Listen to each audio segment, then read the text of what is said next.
number that I thought actually would be higher. This is kind of strange to think that this number would be higher. It says 85% of the toys in the United States are manufactured in China. 85%. I thought it'd be like 90, 95%.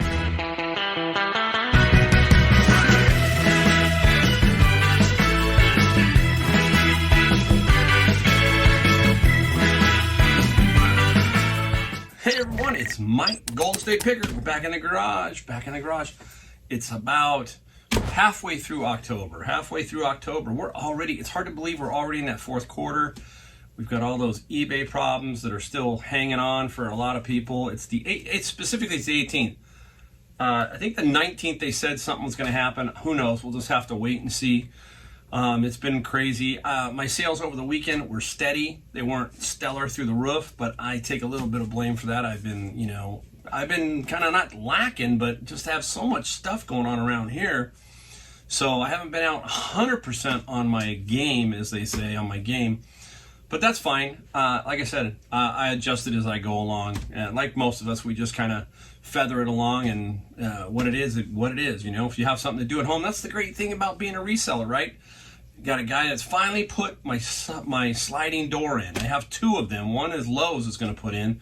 And this was the other one, and this one was a nightmare. This was the third time, the third contractor. It's absolutely crazy trying to get anybody to put anything in right now. So I finally got that done. I have one more door to do, the lawn, and then my backyard should be ready for winter, and then next spring a few plantings, and I'll be good.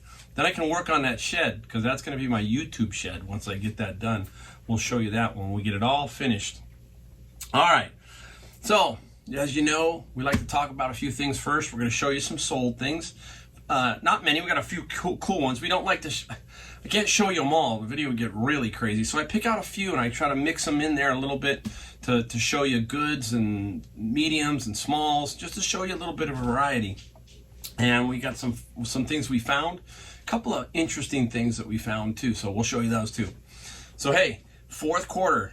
What's going on right now is all this shipping container stuff is crazy. I mean, I just got another article here. It says storage containers are scarce, so toy makers are focused on small, squishy toys for the holiday. Small, squishy toys, right? There you go. Can't wait for those to come through to my Goodwill and Savers, probably by February, right? Once the kids start throwing those things away. Oh man, I'm bad. But I did think about that. I thought, you know what? This toy season, a lot of these toys are going to end up in the Goodwills and Savers down the road, and this is what we're going to get. And what's happening basically, see, I used to be in the furniture business, so towards the end, everything was coming from China. And every time Chinese New Year would come around, you had to learn how to time that. They take off. I mean, the workers, literally, it's game over for 30 days. They're gone. Factories would shut down, and you'd have to really time certain things. And these factories would have to try and time it so that they could make sure they had enough inventory. And that was one of the biggest problems at the end, and why I didn't really like doing it anymore. And it was starting to get to me. I was beholden to another country, and that's China. And China was controlling everything at that point in the furniture, and they still are in the furniture industry. That's why I'm so happy I'm out. Trust me. I mean, the people are having some problems. My friends are having just nightmares who are still running stores. So it gets to be a supply and logistic problem. And you can just imagine, think about this. When I just talking to my neighbor, he's been waiting 4 months for a couch. Ooh, that hurts, right? 4 months for a couch. The phone would ring constantly at the store when that would happen. And you know, it's not good when people are saying, well, and there's nothing you can do. You tell them it's China, and it's like, I can't get on the boat and bring it to you. I can't fly it in, nothing. So this is the same problem now. The toy guys are having the problem. And what they're having a problem with is the cost too of these containers. These shipping containers now are costing nearly $10,600 a container. That's a 40-foot container. Those are the things you see on the ship. That's what it costs now. When I was doing my business, and this was just like 4 years ago, that kind of thing, they were running about $3,500, just to give you kind of an idea. It doesn't matter what you shove in these containers, it's per container. That's pretty much the way it works in general. It's just whatever goes in that container You can get it in there. We'll ship it. It costs X dollars. It's pretty straightforward. So what they're doing is they're realizing that the bigger items are costing more. So they're shoving in a lot of these little items. They're squishy toys, and what they're saying is basically, like Basic Fun here says he can fit $150,000 worth of Mash'ems, soft squishy water-filled collectibles with characters like Spider-Man, Disney Princess, and Harry Potter into a container, and $100,000 worth of QTTOs, little furry stuffed animals that are wrapped in a blanket like a burrito. That's what it says, like a burrito. So, they are just shoving in, they're putting all their money into little items, not big items. It's going to be very interesting to see how this plays out once it really starts cooking in about another 3 or 4 weeks, and what really is selling. And see, they're saying that on the flip side, how it works is they can only put $40,000 worth of Tonka toys trucks in a container and $80,000 worth of Care Bears into a container. So you can see what they're saying is it would cost them much more to sell the Care Bears and the Tonka trucks. So they're pushing these little squishies and things that are compacting down, all that kind of stuff, right? So but it's starting to hurt other products because basically they're not pushing out the bigger items like the Tonkas and that. So those are going up in price, and those are the things that are going to become scarce. I think are a lot of these bigger items are going to be what is going to be tough to find because they're not shipping them for basically the cost factor of it, right? So it's crazy. So it goes in further. It's like, this is a number that I thought actually would be higher. This is kind of strange to think that this number would be higher. It says 85% of the toys in the United States are manufactured in China. 85%. I thought it'd be like 95%. But that's still a number. Look at that. 85% we owe to China. I mean, basically, that's what's happening. That's the same thing in the furniture industry. I saw that too. But what I'm getting at here, because we're resellers, what do we got to focus on? We got to focus on potentially that gap. If they're telling us they're going to be shipping these smalls, maybe we got to concentrate on trying to find other toys that are going to be, maybe neglected, like the Tonkas or something like that, and see what you can find. There's probably some room in there for us. We might do okay. It depends on how all this pans out. If it starts to get empty, they're going to have to start coming to eBay, that kind of thing, to find some things. But then we've got to deal with the shipping side, right? So we don't know what that mess is going to be, when that cutoff's going to be. I don't know what I'm going to tell customers. I'm going to start telling customers probably the first week in December. It's basically no guarantee after that because last year it was a major mess. So we'll have to wait and see how this all pans out. But I think if we sit in this toy space a little bit, and other spaces too, and try to play it out, and that's what I'm trying to do. I'm trying to find some toys right now. I have some puzzles. I have some other stuff and some toys. We sold one today. We'll show you that. And I'm sticking to my guns on the price. That's the other thing. If you're priced competitively, just don't give it away. Eventually it's going to sell. That's what I'm doing. I'm holding pretty steadfast to my my price point on what I'm selling. Eventually it's going to probably get to me, and they will eventually buy what I need because they're going to want it. They're going to want your stuff. So don't give it away just yet. Don't start discounting it away. Whew. All right. That's kind of the opening right there. If you're new to the channel, that's kind of how we do things. We do things a little different here. Now we're going to get on to some things that we found. And we're going to talk about books again. I'm really starting to, find my footing with books. I just finished the Amazon FBA book video. I'll put a link to that if you want to know how I do it, what software I use, what hardware I use, all that kind of stuff. But we're going to show you the books because even if you don't sell them on Amazon FBA, you can still try and sell them on eBay. Now, Amazon, you get a lot more money for it. I always like to say, if a book is $50 on eBay, it's potentially $100 on Amazon. That's just how it works out. So for me, I always try to get it to Amazon first. After that, it's got to go to eBay. All right, look at today's books today's bin, because if you know me, I like to kind of wonder what each bin is about. Half of it seemed to be about gardening. There was like probably 25, 30 books on gardening. I got maybe 6 or 7 out of that set. And then I hit the software engineer books, and There were a lot of them, but you got to realize a lot of them are just old. It's like 2 years ago is old technology or old software coding, that kind of thing. It changes that rapidly. A few of those books do get through and are still worth some money, and we're going to show you some of them today. So the first one up is A Friendly Introduction to Number Theory. Number Theory. As you know, I'm going to put the Scout IQ over here. You'll see the Scout IQ over here, and you'll see what this book's going to sell for. This book will sell for $75. $75 on Amazon. That is net profit. When you see that little green mark square up there, that is net profit. That is after all Amazon fees, shipping, all of that. You're looking at $75 profit. All right, let's put that one aside. The next one is Introduction to Programming with Java. Okay. You can see it, another paperback one in very, very good conditioning, no highlighting. You know I like to get them without highlighting or writing.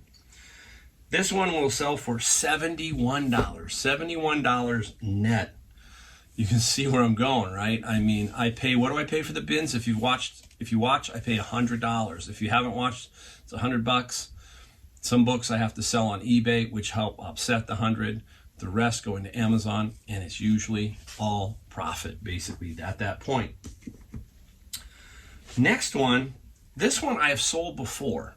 So this one I knew was good. I just couldn't remember what it was worth, and it's still worth a good amount of money. And I'll talk about it. This one here is Emotional Survival for Law Enforcement. Emotional Survival for Law Enforcement.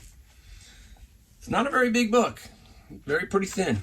But it's an interesting book with our times that we live in, right? With all the unrest that goes on with the police. 100% police officer back. My stepfather was a deputy sheriff, so I know what they go through. I do know what they go through. And it's not easy, not easy.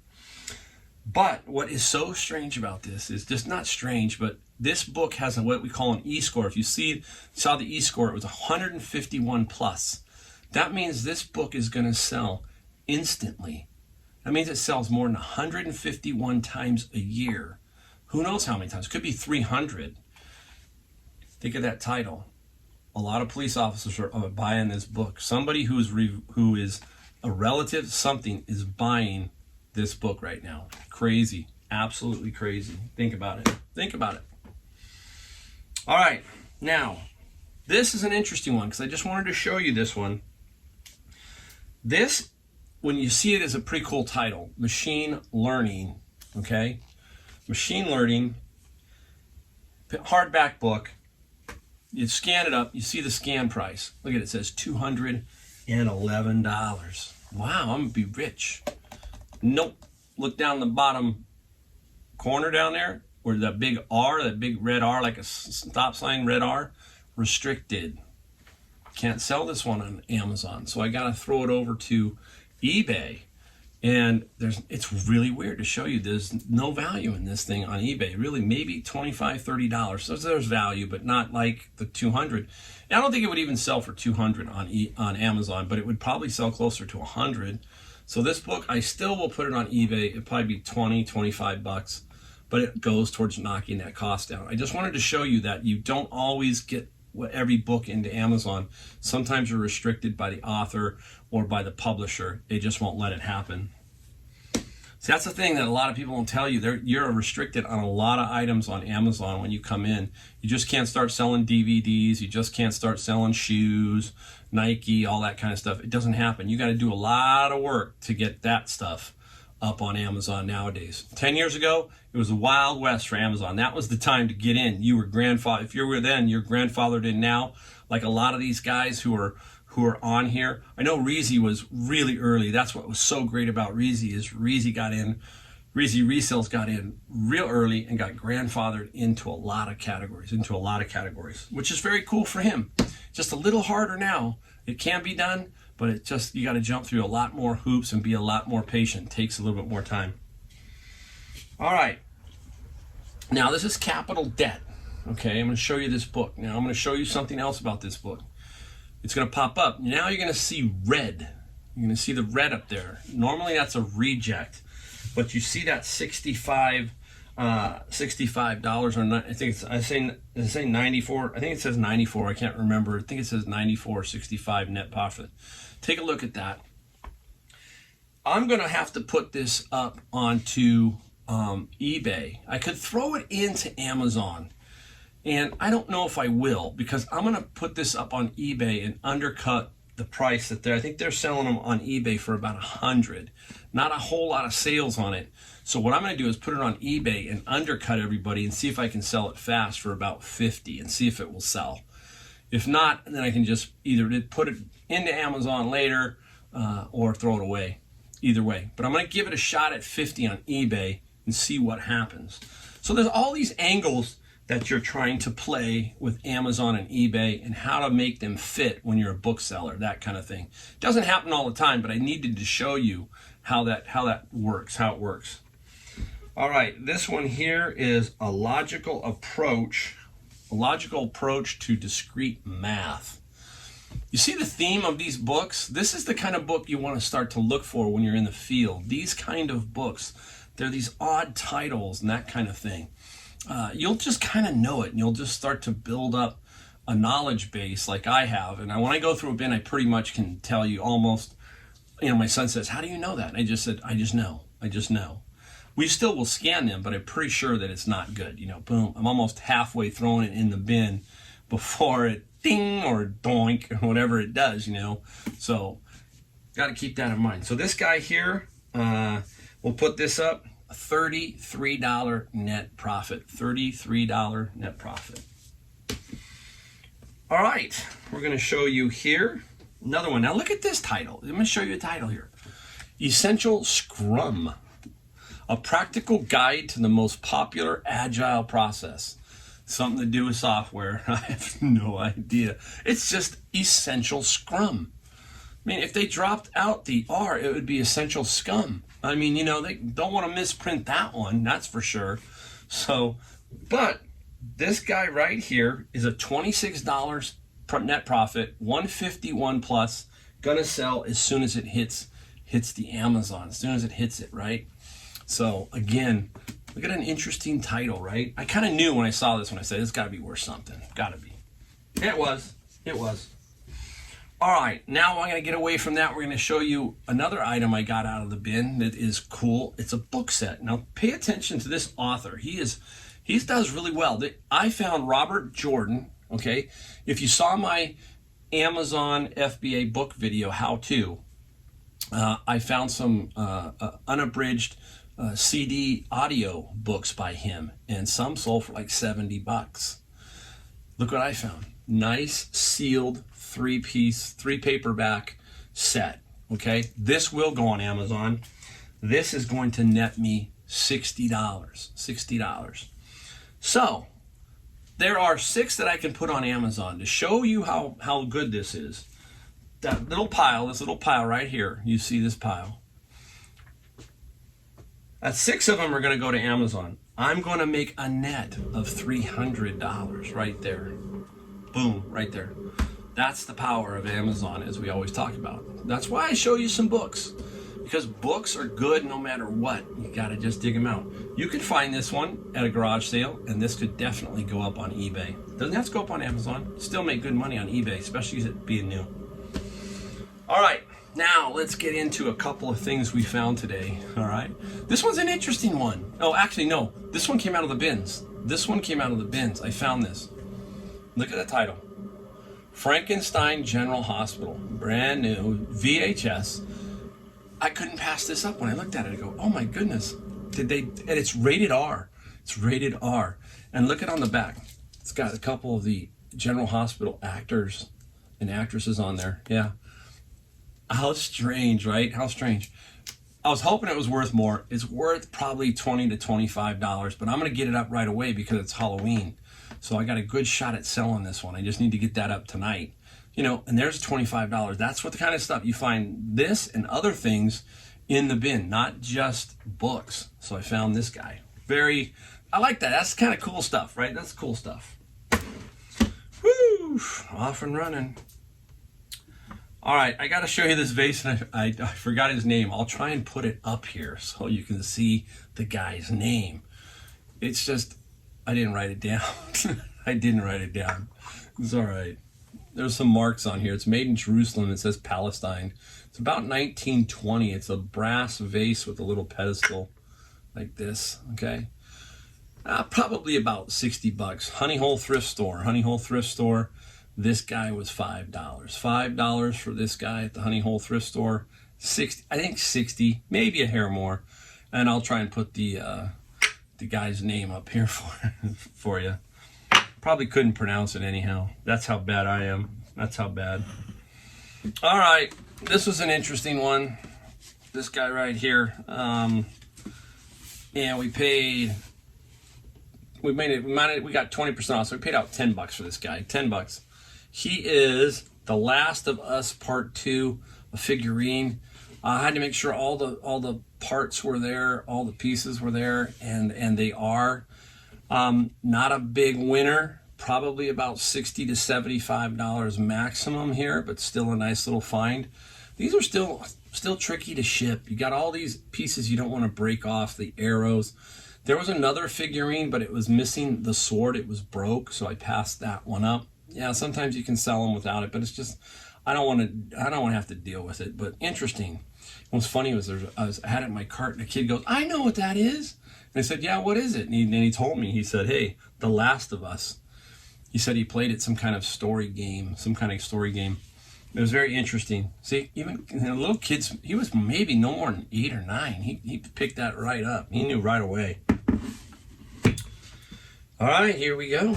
Let's go Cutco. When you're in the knife world, you want Cutco. Cutco is a very cool knife brand. If you find their big knife block, the big one, I don't know how many holes, 25 or 30 pieces, I can't remember. I've sold 2 or 3 of those. You will get between $200 and $250 for that knife block. So keep your eye out for the big Cutco knife block. Now this set here, this has got a really, really big knife like here, like a Halloween, Michael Myers type knife. Yeah, this is a pretty big knife. And this guy, how about that? This set of nice Cutco knives with the beautiful melamine plastic case will get us between $100 and $130. See, I can do QVC. I know I could. I could stand up there and hold it like Vanna. Now that's Price is Right. No, that's not Price is Right. That's Wheel of Fortune. Wheel of Fortune. Oh my goodness. So Cutco, keep an eye out for their knives. This was Honey Hole Thrift Store. It was a $10 purchase. $10 purchase. All right, let's take a look at 2 more. This is getting long, so we're going to have to cut it up. These 2, I think. Yeah, this is going to be it. These are paintings. Why I'm showing you these 2, why I chose to show you these 2 guys. This is by Minogala. Tough name to say. Doesn't look like anything fancy, but when you flip it around, it's interesting. It's painted on copper. This is a piece of copper that he paints on. And you can see the greenish up here and you can see the copper behind it. So he painted on copper. Very cool. There's that one. And then there's this one. There's that one. Okay. And there's the copper backing. The thing is you don't get a lot for these. You do not get a ton. Maybe $70 each. I'm gonna lot them up as a pair and see what I can come up with if I can sell them. We paid $10 each, so we paid $20. I just love anything to do with art or painting. If you've watched me, you know that I kind of like to dabble in painting. I'm not very good at it. My mother-in-law was fantastic, amazing painter. But this is different. She would like this kind of stuff. She would really be interested as why he painted on copper. I'll have to maybe look that up and check it out. Very interesting. Whew. All right, now, do I have my solds ready? Yeah, I got my solds ready. I got them. Let's go do the solds real fast. I'm just going to show you a few. So we're going to have to run through these a little bit. Up first, something I found in the bin, Sims 2, brand new Sims 2 video. This is a PC game, and this is $19 plus free shipping. So there's 1/5 of one bin right there with Sims, right? Got this one. And this is the one I always talk to you about. Hunter fans. That anything to do with Hunter fans, especially the remotes, grab them. This guy here sold for $38 for free shipping. I only paid like $5, I think, for this fan. $5. Don't make a ton on this one.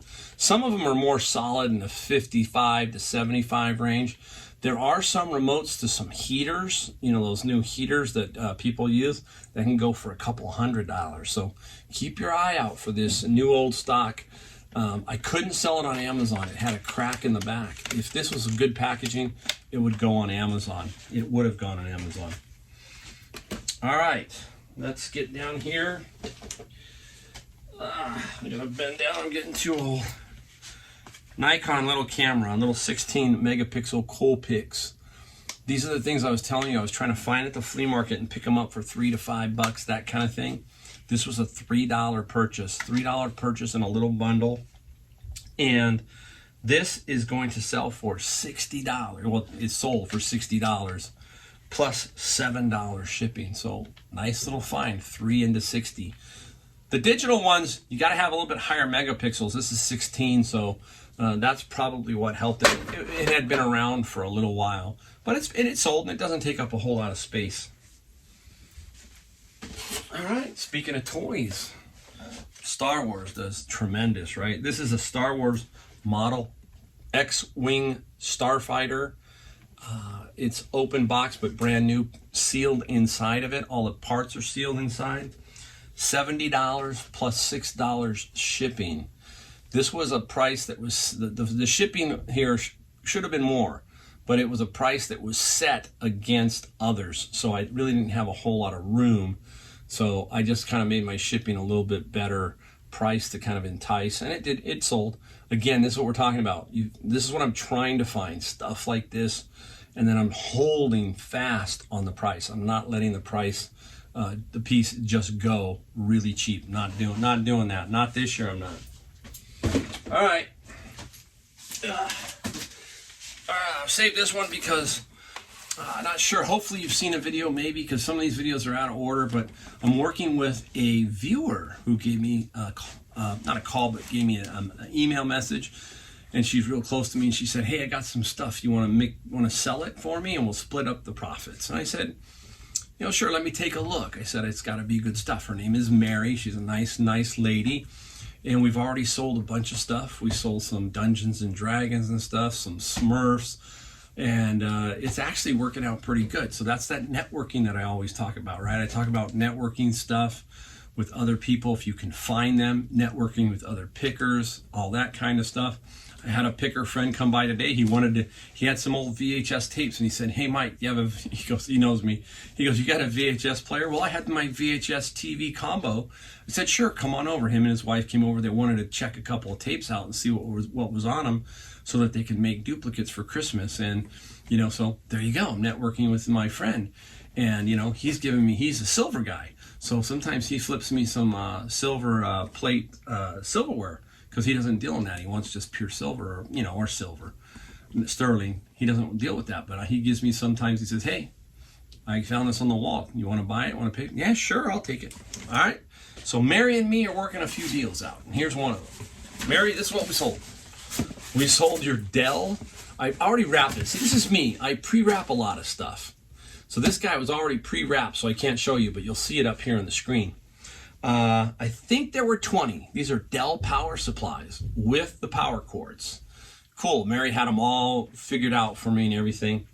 We got $120 plus $28 shipping on this guy. And so that worked out really, really cool. So me and Mary, hey, it's fun. It's fun being a reseller. That's what people ask me, I did my first live show with the Nurse Flipper, but they didn't get to this question. They didn't get to say, hey, what's the most favorite part of you doing reselling? And most people say, oh, it's the thrill of the hunt. Well, that's not for me. It's the relationships I've built with all these people. That's it. I love people. I can find the hunt. We all can find stuff on the hunt. That's fun too. But I love the relationship that I've built with all my new friends who are out there. And you can see, I have fun. I have a blast. And I love helping them out, and they help me out. So yeah, that's my favorite part of reselling, is the networking and getting to know people. All right, another video. Thank you guys. Hit that subscribe button, hit the like button. We're gonna keep making videos. We're gonna get better every single time. And got some new software I'm working with. I got to teach a lot of newbies a lot of stuff. I got to teach you guys a lot of stuff. All right, hey, thanks. We'll see you next time.